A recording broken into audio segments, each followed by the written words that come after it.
It's rankings week here on the 10-12 podcast.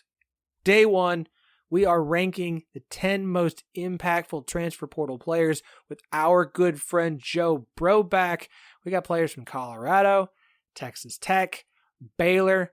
We got about 16 to 17 players who make the cut for Joe and myself. So stick around for rankings week, night one. Don't miss the rest of the shows all week through Thursday on YouTube. You can join us live. We love to see you there. This podcast is part of the Sports Social Podcast Network.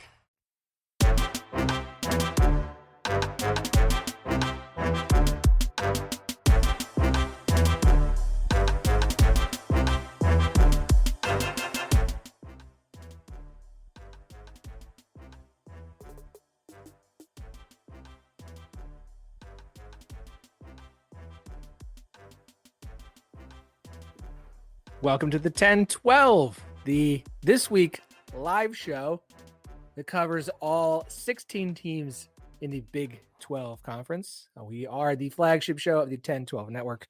Find every show on the network at 1012network.com. That's TEN, the number 12, the word network. And of course, we are partners with Sports Social, Europe's biggest sports podcast network. I'm your host, Philip Slavin. Thank you for joining us for Rankings Week. Something new I wanted to do this summer since I knew we were going to be cutting back. I wanted to go big with something different. Normally, we have our position group rankings every off season. We usually rank offensive line and defensive line and wide receiver. We've kind of mixed that up last year. And I wanted to do something different. I still wanted some rankings this week. And so we have 5 nights in a row.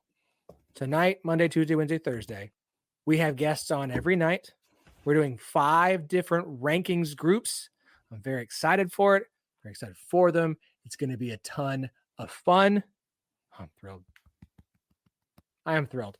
And so if you are watching this live, welcome. Please hop in the chat, join in. Let us know your thoughts, your comments. If you're listening to this the next day in podcast form, of course, leave us 5 stars and a review. If you've got questions, 1012podcast@gmail.com. You can hit us up on Twitter. I will not call it the other name, at 1012 Network. Instagram and Threads is 1012pod. Today, our first night of rankings, we are going to do the 10 most impactful transfer portal players in the Big 12 this season.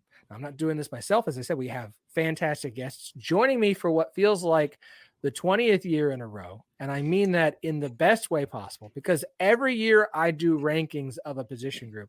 Joe has been here for it. And Joe has switched up which position group he has ranked each time. And so today he's joining us to do some transfer portal, because I know Joe knows what he's talking about. I know Joe pays attention. Joe's out here doing team previews on his YouTube channel, which you should absolutely go and check out. I know Kansas State's on there. I watched it. It's really dang good. Joe, welcome back to the 10-12, bud. Thank you for having me. I mean, we were just talking about that. Every year it's a blast. It's something new, and it switches things up, but also I think that's what I enjoy most about it is you're never getting the same thing over and over again. You get something different, and that spices things up a little bit. I like spicing things up. That's good. That's good. I like that. I like that a lot. I am gonna pull up YouTube and just make sure this is actually going where I think it's supposed to be going. Look, I'd like to say that I'm completely, totally up to speed on things. But look, folks, I turned 40 this year. And so sometimes I'm good with technology and sometimes I'm not. It happens. It's okay. It's okay. Okay, we have our rankings. We're going to go through our rankings list, Joe and myself together. I'm very excited for this. Joe, as our guest, and again, if anybody has any thoughts, anybody's watching wants to chime in. Hey, you didn't include this person. Hey, that person's too high. That person's too low. Hit us up in the comments. We would love to hear your thoughts tonight. So let's get this ball rolling. Let's get this kick started. Joe, I know we're supposed to do like 10-1. That's the way this is supposed to go. That's no fun. That's no fun. For SEO purposes, right? We'll just start at number 1. All right. Who is number 1 on your list? Who is going to be, to you, the most impactful transfer player in the Big 12 this season? So this is kind of tough. I originally had, like I don't know, 55 guys on this list. And I was trying to decide what was going to be my criteria for putting the list together. And when you say most impactful, I tried to look at it as like not who's the best transfer coming in, but who's going to make the biggest impact. And I think some of these bottom feeder teams from last year brought in players that are going to make a sizable jump. Doesn't mean they're going to be elite, but I think that you'll notice a big difference in play. So for me, number one was going to be DeQuan Finn going from Toledo to Baylor. I think with what Baylor needs to do for Dave Aranda to keep his job, you need the quarterback play to be better. And I think that that has been something that has lacked for the Baylor Bears. You obviously have a change on the offense coming into 2024, and you bring in a quarterback that improved as a passer last year. I think one of the things we saw with Finn was we wanted to see him be more consistent as a passer. We obviously know what he's capable of doing with his legs, but he is someone who improved throwing the football as well. And when you look at the talent that they have at the wide receiver position, I think that DeQuan Finn is set to have a huge year for Baylor and take a huge step forward for that offense in general. So as we do this, I'm gonna make a change here on the fly, and as opposed to me waiting till DeQuan Finn shows up later in my poll, which he is in my top 10, he's just not number one. I think I will respond so that we can just go ahead and talk to DeQuan Finn now. We don't have to rehash all of this later. That just seems a bit silly. I have him on my list, but I have him at number 6 on my list. And I like your thought process of biggest impact. You know, it's okay if we're talking about some teams who have lower expectations. People aren't as high on them this season, but that doesn't mean that that player can't have a massive impact. And look, if he's really good for Baylor, it could drastically change expectations for Baylor. Like it just could. And that would be massive if he comes in and is everything that Baylor needed. I think back to last year, and you mentioned him as a passer, developing as a passer, and that being a big deal. I think the biggest thing for Baylor versus what we've seen from them at quarterback last year, right? Blake Shapen was the quarterback. You saw Sawyer Robertson come in at one point. Is this offense does need someone, I think, who is a bit more mobile. And I think getting DeQuan Finn, who we can say needs to continue to improve as a passer, outside of like 2 quarterbacks in college football, everyone can. But knowing that you have that extra element, like they could have really used on offense last year a quarterback with some legs, and it didn't really have that. I think that would have been big for them. I think it would have been an extra, or really helped them out, especially early on when they were losing close games. So I look at Baylor and say they need a quarterback who can be more for them, right? If you're going to put everything on the quarterback, which it kind of felt like the offense did last year, but he can only do one thing, and he did it well, but he can only do one thing. That's really, really hard. Like he has got to be just an absolute elite passer. So to get somebody in with the legs that DeQuan Finn has the experience that he has played as long as he has, is as talented as we think he is. Like, I think this was one of the most exciting transfer portal announcements of this offseason, was finding out he was going to Baylor, because it did feel like it really elevates Baylor's potential this season. Still not sure what to expect with everything else going on. You've got him at 1. I've caught DeQuan Finn at 6. He's definitely, I don't think I've seen a list that talks about transfers in Big 12 that doesn't have DeQuan Finn on it somewhere. So we agree as far as top 10 goes, just different in our positioning. Okay. If anybody watching, hi Finn, you love DeQuan Finn. Joe's right. I'm wrong. I'm right. Joe's wrong. Let's hear it. I like, it's all fun and games. So let's enjoy this. All right. I like the way that we're doing this. So for you, Joe, who is number 2 on your list? So number 2 could have easily been number 1, because I have KJ Jefferson going from Arkansas to UCF. I just think that when you look at Gus Malzahn's offense, you know exactly kind of the quarterback that you require to have success. And obviously you saw what John Rice Plumlee could do, and you knew the limitations with his game as well. And now you just bring an absolute massive human being at the quarterback position who is actually really athletic. I think that's one thing that surprises people about KJ Jefferson is his athleticism for a guy that's pushing 250 pounds at the quarterback position. Just a huge guy who can move with quick feet. And I think that fits well in UCF's offense. You also pair him with RJ Harvey. You also get Penny Boone to come in. So those are two guys that are going to be a problem running the football as well. And I think KJ gives them an element that they didn't have last year. Now, he does need to improve as a passer, but I think his passing will be better than what we saw from Plumlee. And obviously losing Timmy McClain hurts for UCF. So Jefferson's arrival is very impactful because of what they lost. And I think that when you look at the rushing attack, obviously he's going to make an impact there. But also, this is an offense that should be really, really fun to watch throw the football as well. You have, even without Javon Baker, you have guys like Kobe Hudson coming back. So the passing attack should be pretty electric as well. And if Jefferson can figure out the system early and often, then I think this offense is going to be a major problem for a team that I believe is going to be a contender in the Big 12 this year. I have him number 1. So you have him at 2. This is who I have at 1 is KJ Jefferson. And every time I've said that I have decided that UCF is my dark horse Big 12 team this year, because I see a lot of upside. And also and I think Gus Malzahn is a really, really, really good coach, but I also understand Gus Malzahn's calling the offense. Okay. And there's questions on defense, but one of the reasons I see the upside for them is because of KJ Jefferson. And the pushback I always get from people is did you watch him play last year? I live in Arkansas.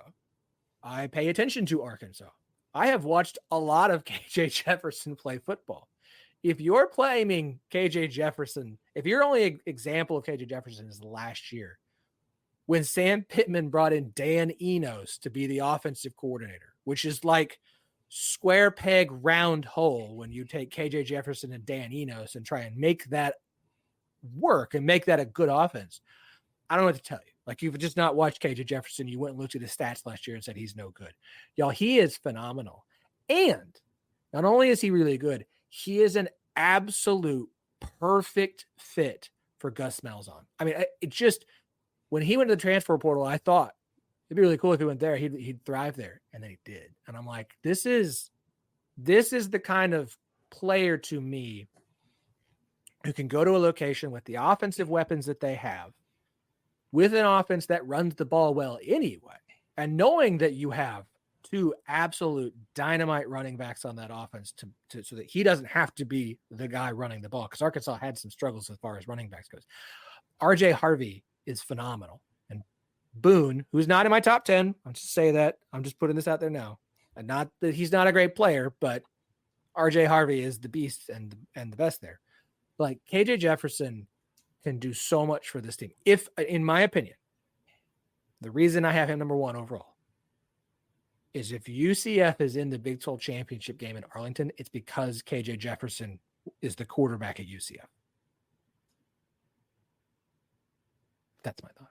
Okay. That's a great thought. I agree with you, because even you look at when Enos came in, I think people were just like, oh, well, it doesn't matter. You have KJ. But everything that I read and heard coming out of Arkansas was, oh, Enos wants to do this. It wasn't, here's how we want to use Jefferson's strengths. And that was the one thing that I think Kendall Briles did really well, is he's like, I'm going to do what my quarterback does really well. Whereas Enos is like, this is my system. This is what we're going to do. And I think that, kind of to your point, Malzahn is going to fit his offense around what Jefferson does really well.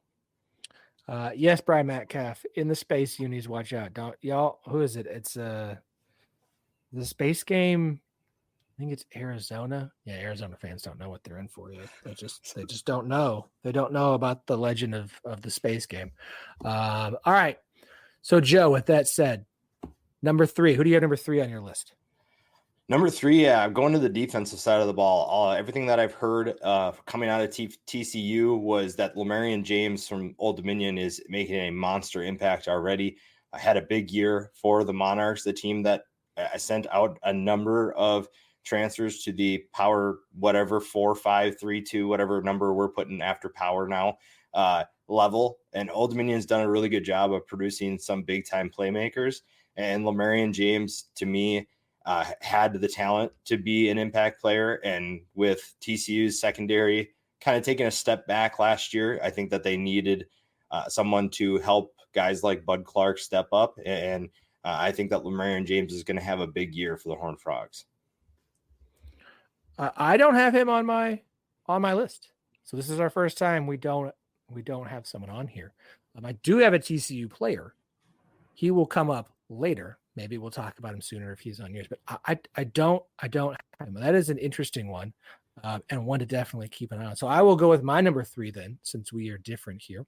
I have left tackle Easton Kilty coming in from North Dakota to Kansas State. Offensive line for Kansas State, of course, last year was one. It was like everyone, the top 10 offensive linemen were all back. We talked about how great that was and how impactful that was, and it was huge for Kansas State last year.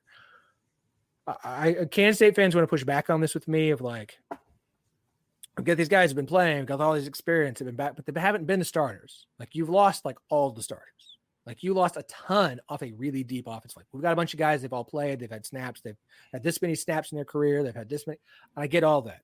And I have nothing but faith in Kansas State to develop an offensive line and Kleiman to do so. Like, I don't think Kansas State's going to like, oh, now they're the worst offensive line in the Big 12. Like, no, they're still going to be good. But that they went out and got one of the absolute best offensive linemen out of the FCS. And of course, Kleiman's relationship out of the state of North Dakota, obviously he's very well aware and it has people he can reach out to there to bring him in on an offensive line that looks very different to be what is expected your starting left tackle.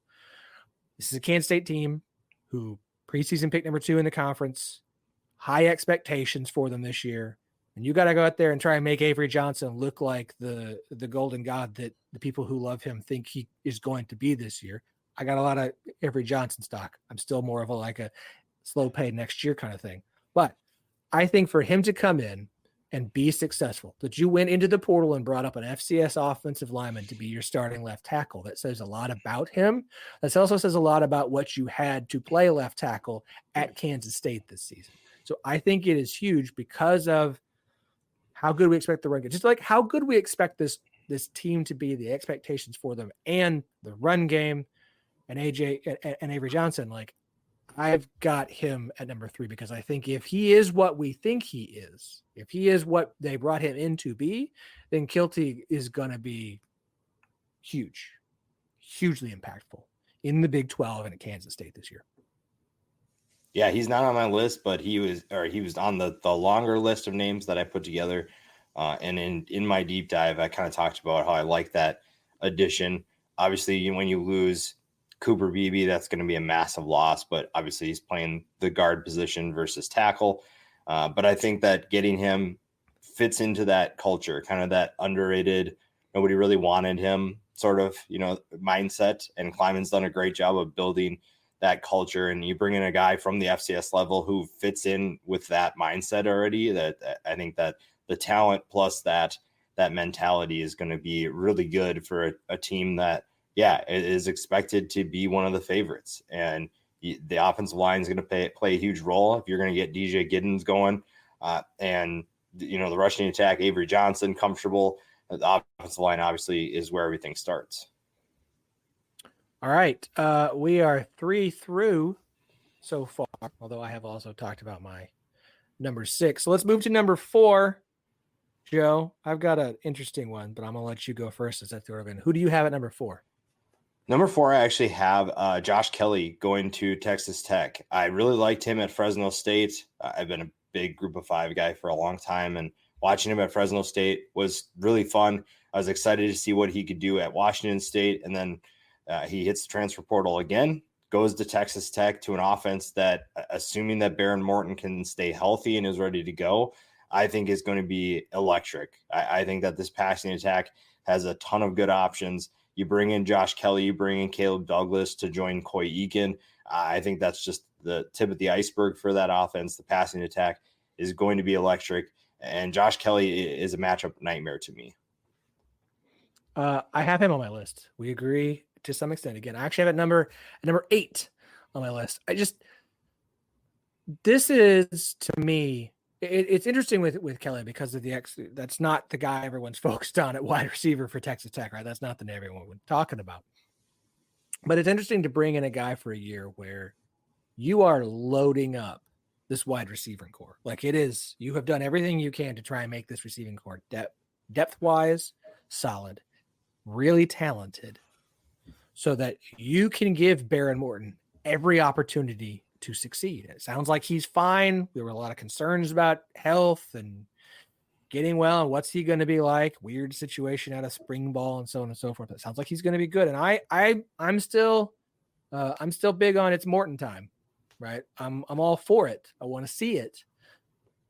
But there's no excuse in bringing in someone like Josh Kelly who can just be a reliable and high impact kind of player for them. I think he's going to be big because I don't think he's going to be the guy that gets all the attention. But, sometimes even if you're just being that number 2 receiver, like how many times have we seen like the guy is awesome. That number 2, because that guy is awesome. Number 2 is just out there making play after play after play after play after play because he's not getting the top defensive back on him. I have him at number 8 because I do think that was a huge pickup. And I think that Josh Kelly is at worst the number 2 guy for Texas Tech this year in that receiving core. All right. I need to give my number 4 because it is different. Who's your number 2? I already forgot. I forgot. I know. I realized that I forgot to give my number 2. So thank you for that. I have Dorian Singer, wide receiver going from USC to Utah. And I think it's a sneaky one because obviously didn't do much at USC last season, right? He had transferred from Arizona where he was absolutely incredible. And think about if he had stayed at Arizona last year for last year's team, man, that would have been just imagine that wide receiver duo. But he could be for a Utah team that everyone thinks should win the Big 12. Massive. Had 1,105 yards on 66 catches and 6 touchdowns, 4 100-plus yard games back in 2022 when he was at Arizona. Again, didn't do much last year at USC. I don't care. I immediately think that guy is their top pass catcher outside of tight end. I think he's your number 1 wide receiver. I think he's your most talented wide receiver. And to get a guy who we have seen be incredibly successful. Again, what happened at USC? Don't know what all went on there. But we've seen him be really good.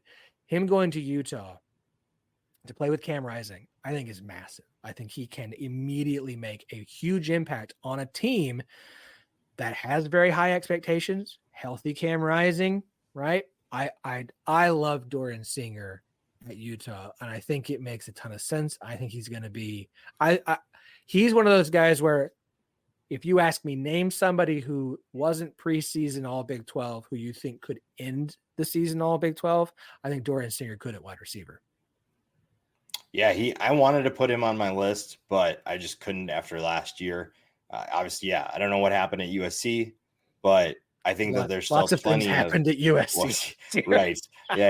Yeah, true. But yeah, I don't know. I didn't know where to place him. He was kind of one of those guys like, in my heart, I'm like, yes, top 10 impact player. But when you actually sit down and watch what happened, I just didn't know where to place him. So I kept him off, but I can see him being an impact player just because of how that offense works.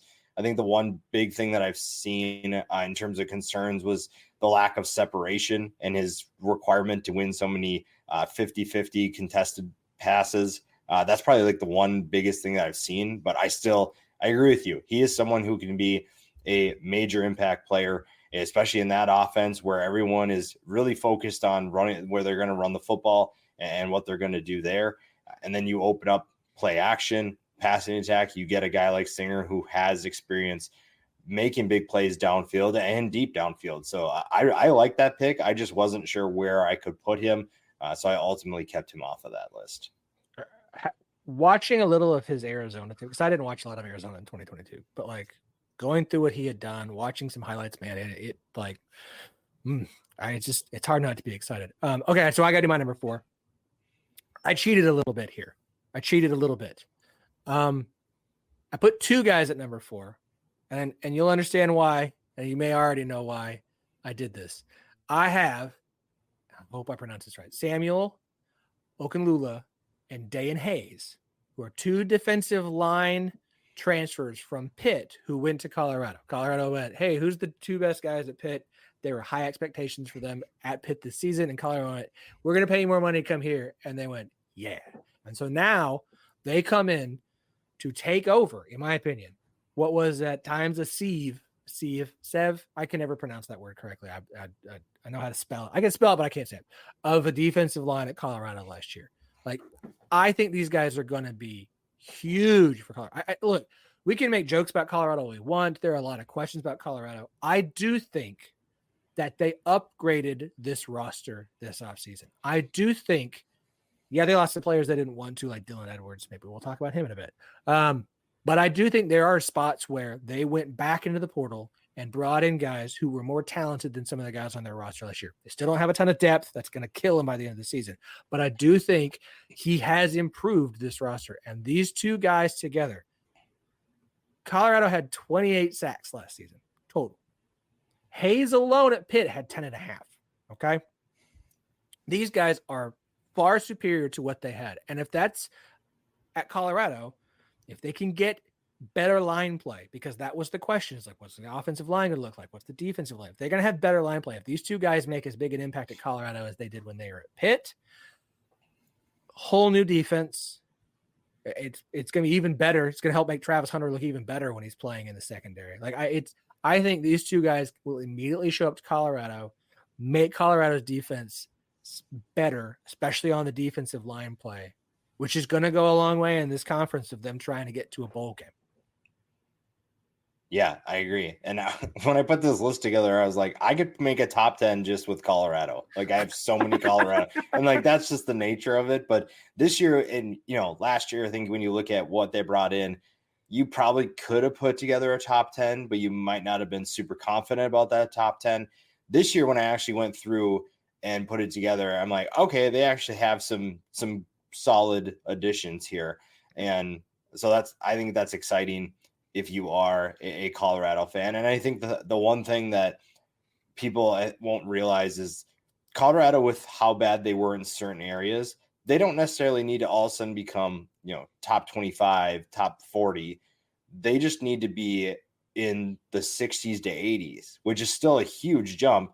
But I think that you still have a group that's talented and has the potential to be good, but you don't need to just expect them to be elite all of a sudden.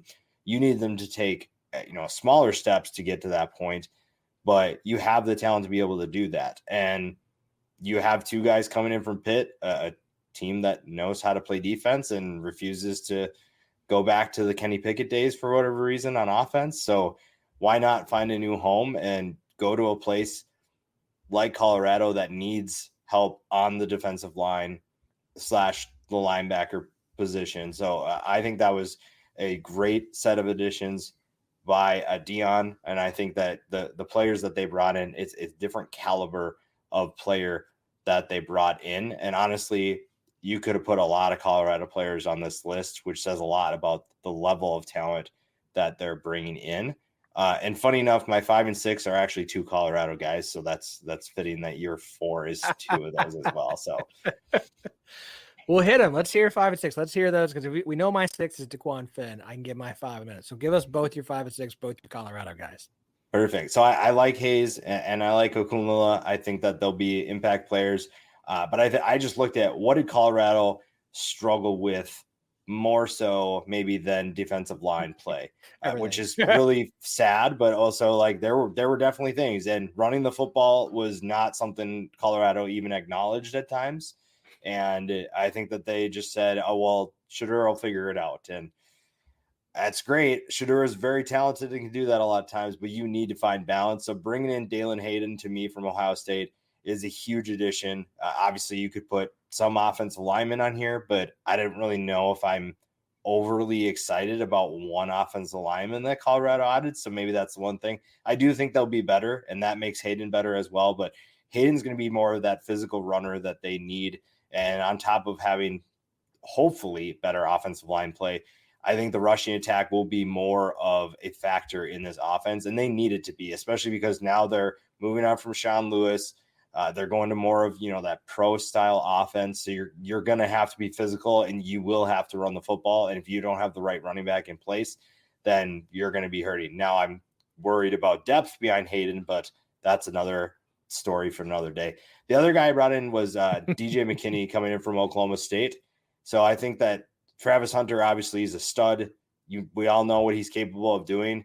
But at the same time, when you watched last year, it's like, okay, well, Travis Hunter's on this side. Let's just scheme it up where we throw it to the other side, because the other side is just garbage for the most part. And there were a number of, I was just watching the Colorado State-Colorado game, and there were 4 or 5 passes where Torrey Horton's just lined up one-on-one on the other corner. That's not Travis Hunter, and makes like one. It didn't even look like his best move. It was just a very average move, and he's 5 yards past his guy downfield. And it's like, well, that obviously is going to have to get fixed. So bringing in DJ McKinney to me was huge. I think that he's a good corner that will give Travis Hunter a lot of support. It'll make teams actually work through their progressions and have to try a little bit harder throwing the football against these guys. So to me, that was a big impact, because now you don't have to rely on Travis to do everything, and you actually have a somewhat competent corner opposite of him. As an Oklahoma State fan, let me just say, I did not like losing him from the defensive backfield. So props to Colorado. I look, I've watched quite a bit. He is a solid corner. Like, he is an upgrade. And again, like you said, I really think Colorado upgraded their roster a lot this offseason with the pieces they brought in. It does make their depth better, because I think they brought in a lot of guys who were better than the starters. They lost some guys, absolutely. I still think some of the ones they've retained gives you at least a 2 deep that's starting to get a little bit more respectable. So I do think Colorado will be better this year, and it's because they brought in better top line guys as starters for this season. I mean, we've just named 4 that I think are all going to be impact players and are all going to help Colorado. And heck, that might be the thing that gets Colorado to 6 wins this season, despite having what a heck of a schedule Colorado's going to face. But we're not going to talk about that here. You've done your 5 and 6, so I owe you a 5. Again, 6 was thin for me. I realize I have a lot of offensive people on this list, and that's okay. I'm taking running back at number 6, running back Ja'Cory Croskett Merritt, who came from New Mexico to Arizona. It's one of 2 impact running back, or 2 transfer running backs for Arizona this season. He is expected to be the starter. I believe at one point he was committed to Ole Miss, if I remember correctly, and then switched to Arizona. Look, had an absolutely fantastic season for New Mexico last year. 1,190 yards on 189 carries, 6.3 yards per carry, 17 rushing touchdowns. That ranked 5th nationally. We all know how good Noah Fafita is, and I still feel like he's underrated. Teteroa McMillan, and I know I'm pronouncing the first round wrong. I'm sorry, I'm gonna get it down right. Like, that those 2 guys are gonna be awesome, but you've got to have a successful run game. And I think Arizona did a good job finding a complementary running back who we have seen put up a good season. I understand it's New Mexico, and I understand it's the Mountain West, and you can poo-poo that all you want. That guy was fantastic for them last season. Go watch some highlights. They're really fun to watch. And I don't care who you are. If you're averaging 6.3 yards per carry, you're a good running back, okay? Like, you just are. Like, that's a good number that you want to see from a running back, because that means you're getting first downs more often than not, right? So I think it's a fantastic addition for Arizona. I think it's the perfect complementary piece to an offense that we already have high expectations for after losing your all your other running backs after last season. Like, I think he can have such a big impact for an Arizona team that people are still a little bit unsure about this season because of the coaching change. Like, I think he's one of those players. And look, the Big 12 is loaded at running back. He could have a phenomenal season this year and still be like the 6th best running back in the Big 12. It is the year of the running back in the Big 12. Like, if we were doing Chinese symbols, that's what it would be. But I still think for Arizona and for what they needed to be able to run the ball well, he was a fantastic addition for them. Yeah, I agree. And I think when people say, oh, well, you're in the Mountain West, I'm like, yeah, you're also on New Mexico. Can anybody name anybody from New Mexico outside of now Bronco Mendenhall's there? Like, no, you haven't paid attention to New Mexico. They're like the top team on everybody's college football 25 rebuild list because that's how bad they've been for so long. So if you're going to average 6.3 yards per carry on New Mexico, now granted they had a couple of talented players, but like to rush for almost 1,200 yards at New Mexico, one of the worst teams in the Mountain West for however long, like that's probably your argument's almost negated because of how bad the team's been for so long. So if you have a season like that, it's definitely worth noting. Again, yeah, you're right. Arizona is kind of that team that probably the most volatile of the teams that are at the top, just because, yes, they are a team that could potentially win the conference, but this is also a team that could take a step back. We'll see what happens. I mean, who's going to be the Jacob Cowing player for this passing attack? Is Tedero McMillan going to have a 1,500-yard season, or is somebody else going to step up? We're still not sure who that guy is going to be. And obviously McMillan is a stud, but he's going to get extra attention. And you also can't just throw the ball every single play. So you need a rushing attack to kind of balance that out. You also bring in Quali Conley from San Jose State, follows Brent Brennan from there. So you're right. You have two solid running backs that are going to fly under the radar. And even in a deep conference, I think that they'll still be solid. Speaking of solid and deep, if you haven't checked out all the new gear at Charlie Hustle, you need to go and do so now because they have dropped so much good Big 8 throwback gear. The Big 8 drop was just, it was incredible. The Iowa State and Kansas State gear was so good. The Colorado skiing shirt. It's a skiing national championship. It's so fun. Like, I don't know how, if you're a Colorado fan, you're like, I want that. Look, the Big 8 gear was awesome. Now they've got gear for every one of the corner four. And look, if I was going to like rank, since we're doing rankings, the Arizona stuff is phenomenal. I want the one of the old school cat with the hat on it. The ASU is great. Utah's fantastic. They have stuff for every current Big 12 school now, and they're not done. They're not done dropping new gear this summer. There's going to be more coming as we get closer to the football season. So just keep an eye on it. So what you need to remember is our promo code 101215, TEN1215, gets you 15% off all non-sale items. I've got stuff on sale that's really, really good. I've got that Big 8 gear. I need that green Big 8 conference t-shirt. They are going to restock that. I will be buying it as soon as I can. I've got my Big 12 shirt with the Kansas City skyline in the background because, of course, they're based in Kansas City and they love the city of Kansas City. And there are a ton of great Kansas City gear if you're just a fan of that city and sports teams that are there. They've got some Big 12 teams who aren't in the conference anymore. They've got stuff like that because of based where they're located. But they love the Big 12. That's why they make so much cool Big 12 stuff. That's why they have the privilege of promoting and creating Big 8 conference stuff. So go to charliehustle.com. Promo code 101215, TEN1215 for 15% off all non-sale items. Get yourself ready for the season with Charlie Hustle, vintage made fresh. All right, we have both done 1 through 6. So that means we've got 7, 8, 9, 10 left to go. We'll keep going the way we've done this. Joe, who do you have at number 7?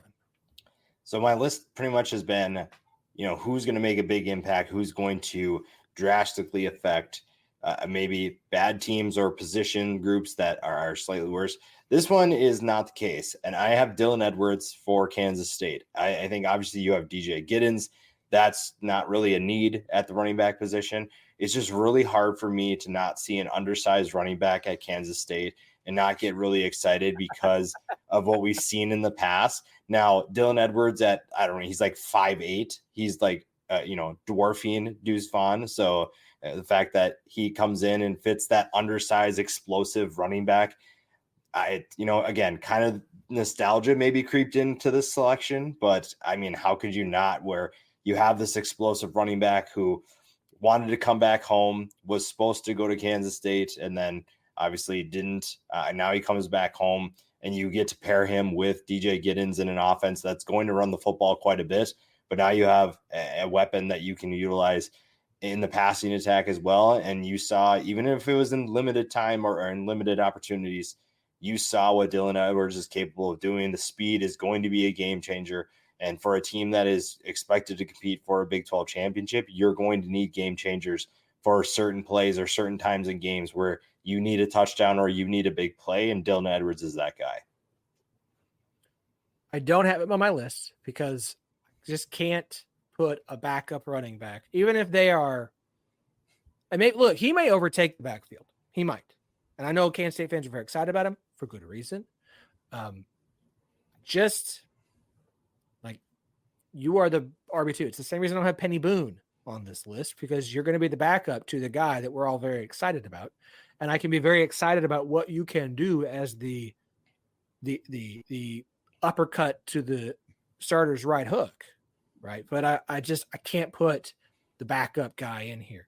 But that's not a shot at him in any way, shape, or form. I'm saying that he couldn't potentially be a massive player who has some big moments for Kansas State in some big games for them this season. So not against having him on the list, just didn't get to make the cut in mine.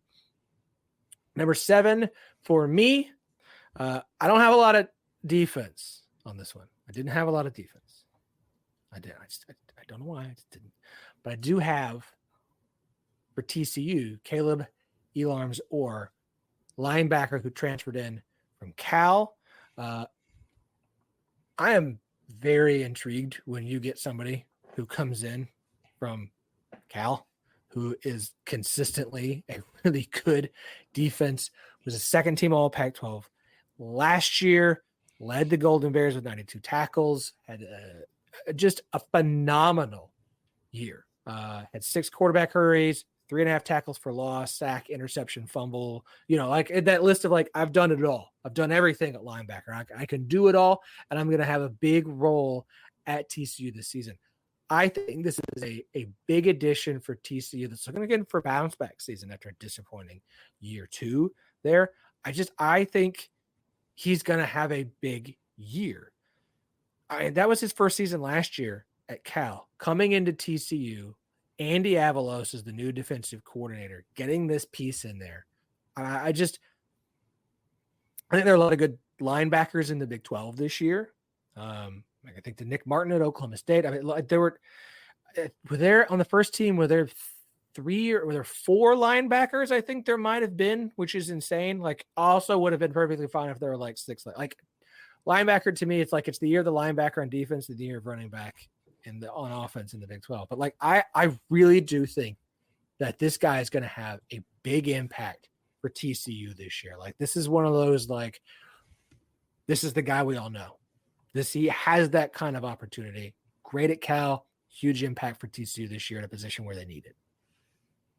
Yeah, I think TCU's linebackers could be really fun this year. You obviously add him coming from, you have to give, I think that Justin Wilcox deserves a lot more love than he gets. And the fact that he's at Cal is probably why we don't talk about him unless we're talking, hot seat discussions.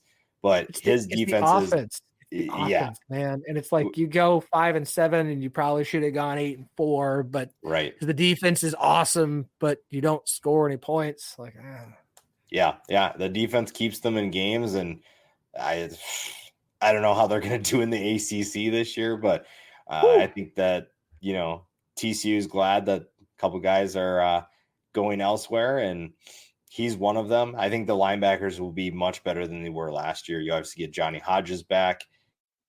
You have what's his name now? I'm blanking. Is it Nnamdi Obiazor coming back, leading tackler for TCU? So you have guys that are going to be impact players, and I think with Avalos coming in, you maybe get a little bit of jolt to that side of the football. So TCU feels like an absolute wild card this year, because I don't think anyone knows what to expect from them. Like, you go from national championship to missing a bowl game. Somewhere in between feels right for them this year. I just don't know. All right. Number 8. I've done my 8. As I said, it was Josh Kelly, who we talked about earlier. Who do you have at number 8? I have Trey Smith coming from San Jose State to Arizona. He follows Brent Brennan and had a big year in 2023. A very slept on transfer portal player, I think, in general. And I think a lot of power teams are going to wish that they added him. I think that he has good size to be able to handle life in the Big 12. And the fact that he knows what Brennan and that staff are expecting from the defense. I mean, to me, San Jose State's defense maybe wasn't the best statistically, but this was a tough group that is not going to quit. And Smith was a big part of that. And, 9.5 tackles for loss last year, 6.5 sacks on a defense. Like I said, I think the defense was kind of average statistically, but that doesn't really tell the whole story. If you go back and watch the film, I think they had a lot of players on that defense that were exceptional. And you now add them to Arizona, who does need a couple of edge players to step up after what they lost. The linebackers should be solid. So bringing in Smith, I think, was a really slept on addition and one that could be really fun for Arizona's defense. All right. Like I said, I had Josh Kelly at 8. So at 9, tell you what, we'll flip this since you just talked. I'll go 9 first, and then you can go 9. I have wide receiver Jaden Bray. As we know, people who follow us on Twitter, we love intra-conference transfers. Jaden Bray going from Oklahoma State to West Virginia. I have been a Jaden Bray believer for his entire career at Oklahoma State and just kept waiting for him to pop. And he had injuries here, and they were loaded on the depth chart, and it just never quite seemed to happen. I'm still really high on the potential for Jaden Bray at wide receiver. They were loaded at wide receiver at Oklahoma State. Like, he wasn't going to get the opportunity to get the snap count that he needed to really make that next big step. He couldn't. He will be atop the depth chart at West Virginia. He is going to have a big opportunity. And look, West Virginia is going to run the ball a lot with Jaheim White and CJ Donaldson, and Garrett Green runs a lot, but there's going to be more opportunity to me for him at West Virginia. So I hated to see him, another Oklahoma State player, I hated to see leave.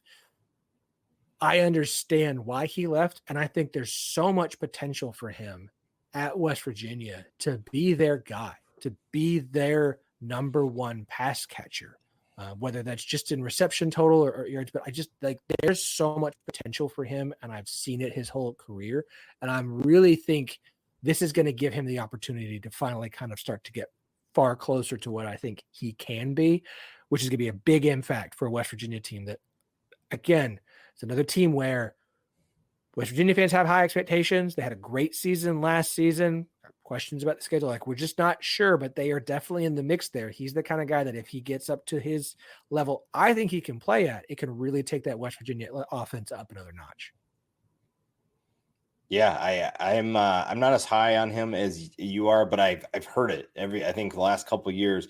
It's been, what is Jaden Bray capable of doing if he's on the field, if he's able to get the reps, get the opportunities. And obviously when he's had those opportunities, you've seen some really exciting things. It's just a matter of getting those. And I think West Virginia's passing attack returns quite a few options, but in terms of ceiling, I don't know if any of them have what Jaden Bray brings to the table. So that'll be really fun to watch West Virginia. Garrett Green's probably one of the biggest wild cards in college football at the quarterback position, just because we don't really know what he's going to do after a pretty solid season in 2023. So that West Virginia offense will be one that I'm definitely watching this year.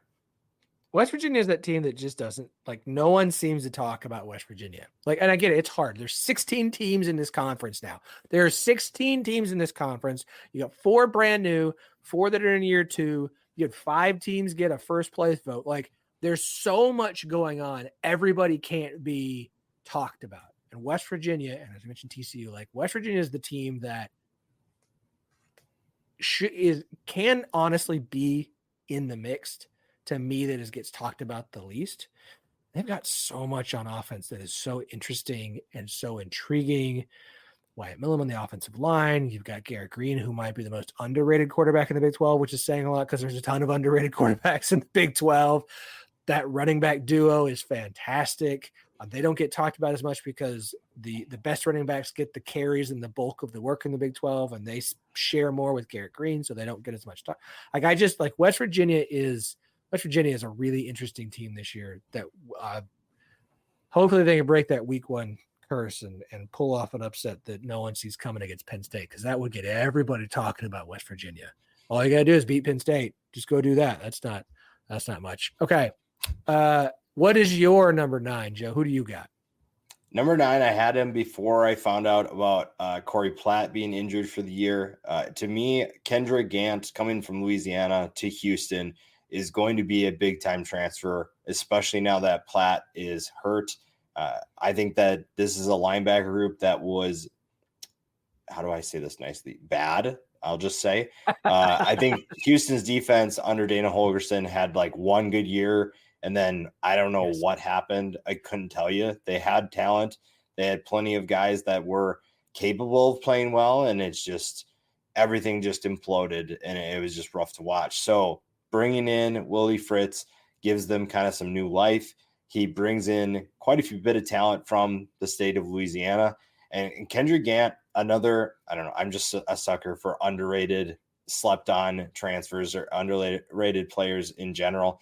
And he did literally everything for Louisiana. If you go back and watch his film, he's the definition of a playmaker. And obviously you're taking a step from the Sun Belt to the Big 12. So obviously that's a transition. But I think the staff is going to expect him to take on a bigger role. Now you lose a veteran player in Platt, and you need someone to step up. Gant is going to be one of those guys to probably step up as a leader, but also as a productive playmaker for a defense that didn't really have them the last couple of years. I missed the Platt news. That sucks for Houston. And year one there, that's going to be an interesting team to keep an eye on. Okay. Number 10, our last one here on the list. And there was a few guys that didn't make the cut for me here. Obviously, 10. I'm intrigued by Kennard Snyder, defensive end, who transferred from ULM to Iowa State. He was really good at Louisiana Monroe, but of course that's one of those teams where they're not very good. So, guys who do great at a bad team, but you're going to a defense in Iowa State. Like if Iowa State thinks a team that doesn't bring in a lot of transfers, that you are worthy of coming to play defensive end on that defense, that's something that I'm going to trust that. Cincinnati quarterback, Brendan Sorsby. Part of this is just, I'm just not high on Cincinnati, but I do think, he can have a very big impact for them this season.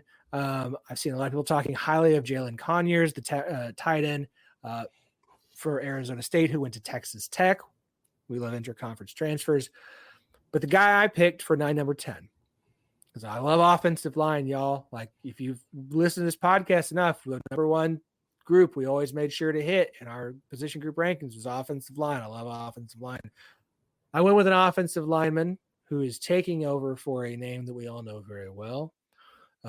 I'm taking Shane Baumgartner, new center for Kansas. He won the Remington Award as the top center in Division II. Yeah, he's coming from Division II last year. He's going to have to replace Mike Nowitzki in the middle of that offensive line. That is massive. Like, that is a massive role to take on a Kansas team where giant asterisk here, everyone. If Jalen Daniels stays healthy, we'll finally see what Kansas can really, like what could really happen with Kansas football this year. Could they make it to Arlington? Taking on the role of starting center for Kansas's offensive line and making sure you've got that relationship with Jalen Daniels, get the snap count down right, protecting him there in the middle, trying to make sure he can stay healthy for an entire season. Like, I get it. It's a big jump to go from Division II to P5. Okay.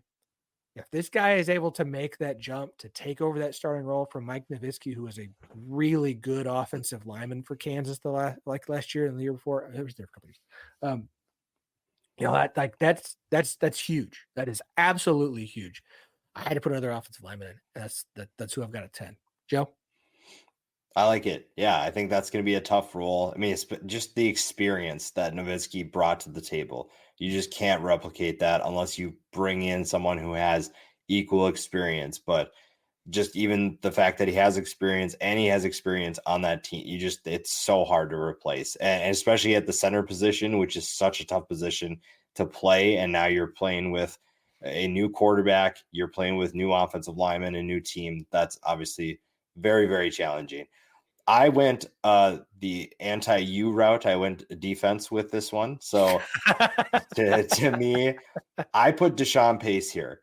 Coming from Cincinnati to UCF, he's going back to kind of a linebacker role. It's kind of a hybrid linebacker, defensive back role.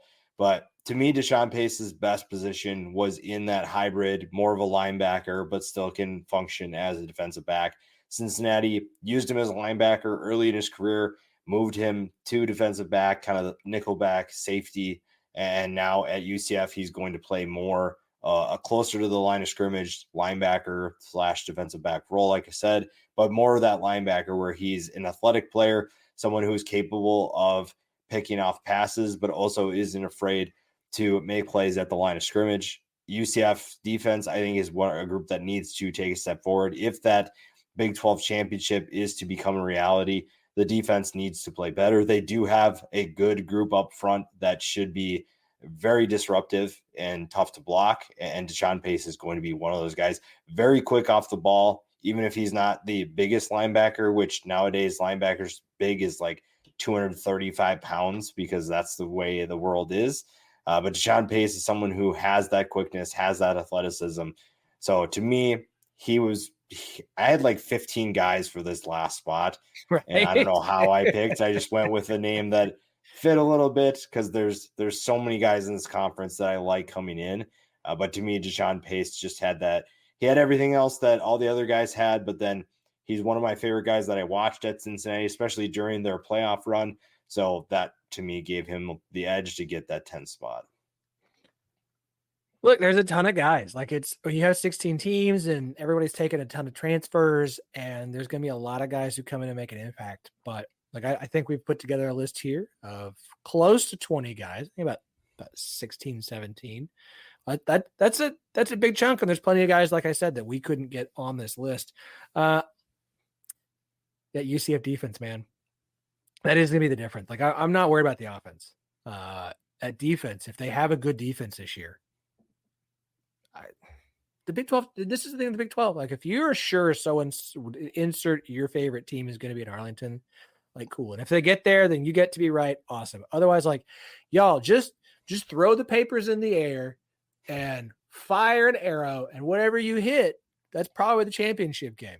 Right? You hit 4 teams, and we've got to figure out the tie-breaking scenario, and God knows what that'll be. So, Joe, as always, it is an absolute joy and an absolute pleasure to have you on the show. I love it every time. I love getting you on here every summer. We've got to do this more. We cannot go another 12 months before we talk again. So we're at to find a spot in the middle of the season to just get you on and get your thoughts. And we can talk about the transfers because I think this is fun. You do a great job breaking down rosters. As I mentioned to start things off, you've got a YouTube channel. You've got great breakdowns of a ton of teams.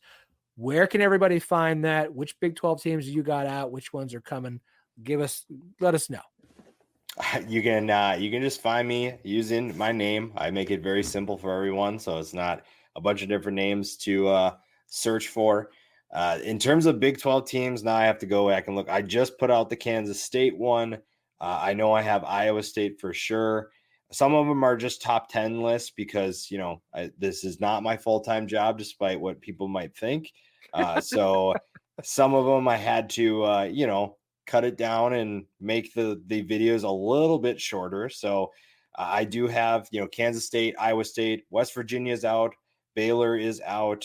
I'm trying to think of who else I've done at this point. Here it is. TCU is out. Houston's out. Arizona State, Colorado, UCF, and then I already mentioned everyone else.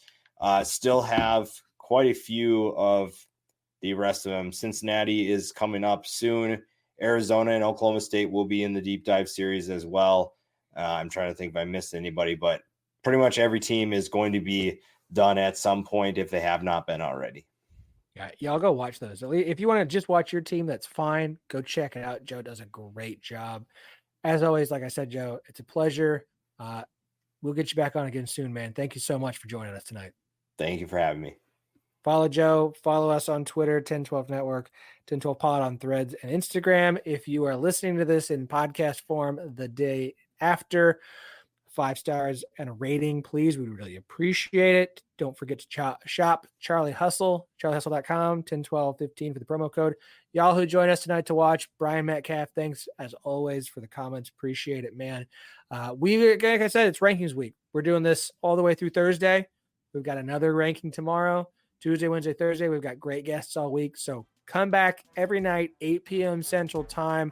We got this big week that we're going to take a little bit of break. But, Joe, again, appreciate it. Everybody who watched live, thank you so much. If you're watching after, thank you as well. Leave us a comment. I'll try and get to it. We'll see you all again tomorrow night.